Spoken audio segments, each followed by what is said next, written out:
నమస్కారం. బీఆర్కే భక్తి ఛానల్కి స్వాగతం. నేను మీ కీర్తి. ఈరోజు మనతో పాటు ఉన్నారు ప్రముఖ ఆధ్యాత్మికవేత్త, జ్యోతిష్య పండితులు వీరాపురం సుబ్రహ్మణ్య స్వామి గురుగారు మనతో పాటు ఉన్నారు. గురుగారిని అడిగి మనకున్న సందేహాలని నివృత్తి చేసుకుందాం. నమస్కారం గురుగారు. శుభాశీస్సులండి. గురుగారు, ఇప్పుడున్న రోజుల్లో అందరికీ ఒక సొంతిల్లు అంటూ ఉండాలి అని కోరుకుంటారు అందరూ. అంతే కదా గురుగారు? అలాగా తొందరగా సొంతిల్లు కొనుక్కోవాలి అంటే ఏం చేయాలంటారు గురుగారు? చాలా మంచి మాట అడిగారండి. ఎందుకంటే అందరూ బాగుండాలి, అందులో మనం ఉండాలి. అలాగే అందరూ కూడాను ఎవరైనా సరే వాళ్ళ స్తోమతకి బట్టి వాళ్ళ స్థాయికి బట్టి ప్రతి ఒక్కరికి స్వగృహం ఉండాలనే నా కోరిక. సొంత ఇల్లు అనేది అందరికీ ఉండాలి. ఎందుకంటే రెంట్ ఇల్లు అనేది ఒక ఎన్ని సమస్యలు ఉంటాయంటే, రెంటింట్లో భయంతో కొట్టుకొని ఉండాలి. రెంట్ ఇస్తూ కూడా, రెంట్ అంటే డబ్బులు వాళ్ళకు నెల నెల ఇస్తూ కూడా భయపడుతూ ఉండాలి, వాళ్ళకి భయపడుతూ ఉండాలి. రెండవది వచ్చేసి వాళ్ళు సమయానికి వచ్చినప్పుడు రెంట్ ఇవ్వకపోతే వాళ్ళ యొక్క బిహేవియర్ అంటే వాళ్ళ యొక్క మాట తీరు మారిపోతుంది.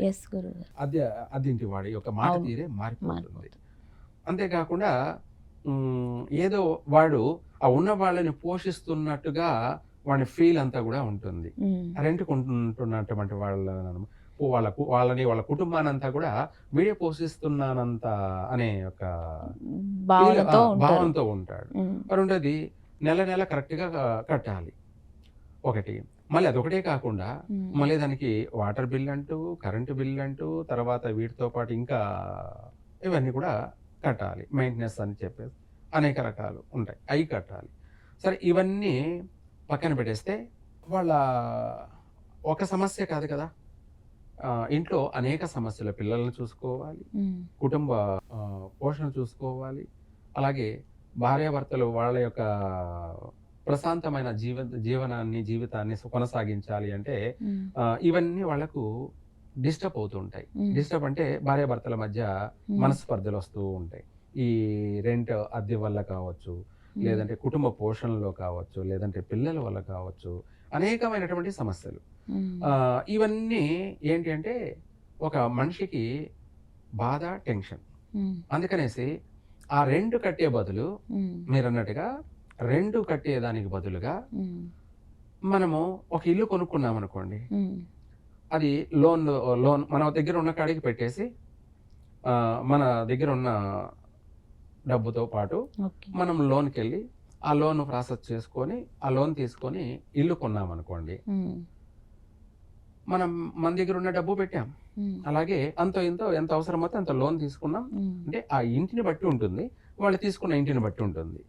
అలాగే ఆ లోన్ అనేది ఈఎంఐ రూపంలో రెంట్ ఎలా కడుతున్నామో అదే విధంగా ఈఎంఐ కట్టుకోవచ్చు.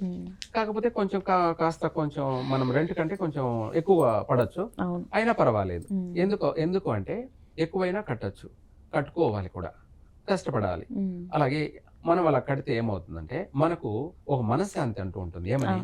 నా ఇల్లు అని, నా ఇల్లు నా ఇష్టం అనే మనిషికి ఒక తృప్తి ఉంటుంది, ఒక నమ్మకం ఉంటుంది, ఒక గర్వం ఉంటుంది. అనేకమైన విధాల వాళ్ళు నా ఇల్లు కదా అని చెప్పేసి ఆ ఇంటి కోసం వాళ్ళు ఎంతైనా శ్రమ పడడానికైనా ఇష్టపడతారు, శ్రమ పడతారు కూడా, కష్టపడతారు కూడా. కష్టపడడం వల్ల సుఖం దొక్కుతుంది. దాన్ని కష్టే ఫలి అయితే ఇవన్నీ కూడా అందరికీ తెలిసిన విషయమే. కానీ ముందు మన గృహయోగం కలగాలంటే ఏంటి? చాలా మంది చాలా రోజుల నుంచి మేము ఇల్లు కొనాలని ప్రయత్నం చేస్తున్నాము, డబ్బులు ఉన్నాయి కానీ కుదరడం లేదు, ఏదో ఒక ఆటంకం వస్తుంది అనే వాళ్ళకి కానీ, లేదు నా దగ్గర డబ్బులు లేవు, ఇల్లు కొనాలని కోరిక ఉంది అంటే దానికి మార్గాలు అనేక రూపాలలో. ఏ రూపంలో దైవానుగ్రహం కలిగిందంటే అనేక దారులు, అనేక మార్గాలు అనేటి ఏర్పడతాయి. ముందు ఆ దైవానుగ్రహాన్ని మనం సంపాదించాలి. అసలైన విషయం ఇదే. ఈ ప్రపంచంలో నేను ఎన్ని చెప్పినా, ఎవరు ఎన్ని ఆలోచించినా, ఎవరు ఎన్ని మాట్లాడుకున్నా మనకు కావాల్సింది దైవానుగ్రహం, భగవంతుని యొక్క ఆశీర్వాదం కావాలి. ఆ ఆశీర్వాదం ఉంటే అన్ని పనులు అవుతాయి.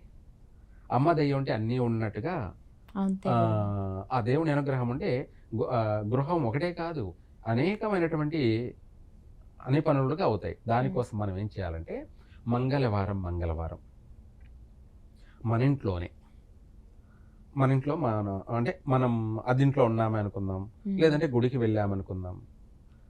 మనము ఈ ప్రతి ఒక్క మంగళవారం ఇంట్లో అయినా సరే, లేదంటే గుడిలో అయినా సరే, లేదు ఇవి కాకుండా మనము పుట్టమట్టి ఉంటుంది గుడిలో, పూజ చేస్తున్నటువంటి పుట్టమట్టి ఉంటుంది.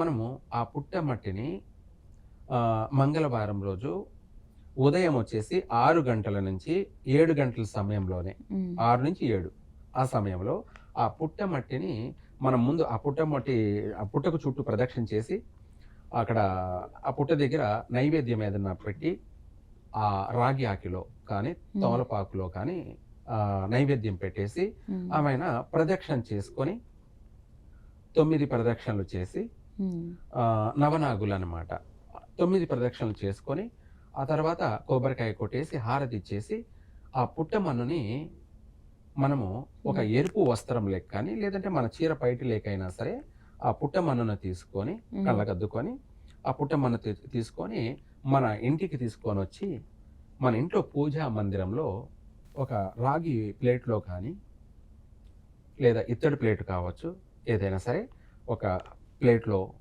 మనము వేసి, ప్రతిరోజు మనం దేవుణ్ణి ఎలా పూజిస్తున్నామో అదే విధంగా ఆ పుట్టమట్టిని మనము ఒక 9 వారాలు, మంగళవారాలు ఉపవాసం ఉంటూ 9 వారాలు కూడా మనము ఆ పుట్టమట్టికి కూడా దేవుడికి ఎలా మనం పూర్తిగా మన ఇంట్లో పూజా మందిరంలో రోజు ఎలా నిత్య పూజా కార్యక్రమాలు చేసుకుంటామో ఆ విధంగానే, కాకపోతే ఆ మంగళవారం రోజు కాస్త ఉపవాసం ఉండి మనము పూజా కార్యక్రమాలు చేసుకొని, ఆ పుట్టమట్టి దగ్గరే నైవేద్యం అందరికి కూడా సమర్పించుకొని, ఆరతి కొబ్బరికాయ కొట్టుకొని, అలా ఆ 9 వారాలు అలా చేసి, ఆ 9 వారాలు కూడా ఆ పుట్టమట్టి మనం చేస్తున్నాం కదా పూజ, ఆ పుట్టమట్టిని తేనెతోటి కలిపి కొద్దిగా కొంచెం ఆమెన ప్రతిరోజు కూడా బొట్టు పెట్టుకోవాలి.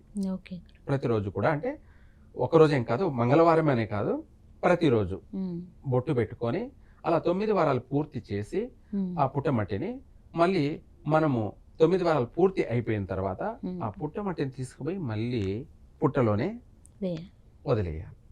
వదిలేసినట్టు అయితే మనకు సంవత్సరం తిరక్క లోపలే ఏ రోజైనా కూడా స్వగృహయోగం కలుగుతుంది, గృహయోగం కలుగుతుంది, సొంత ఇంటి కల నెరవేరుతుంది.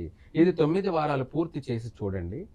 ఆ 9 వారాలు కూడా ఆ మట్టిని మనము బొట్టు పెట్టుకోవడం చేయడం, ఆ మన్నుని మనము మళ్ళీ తీసుకుపోయి యథాస్థానంలో వదిలేయడం, అట్లా చేసినట్టు అయితే 100% వాళ్ళకు స్వగృహ ప్రాప్తి యోగం కలిగి తీరుతుంది.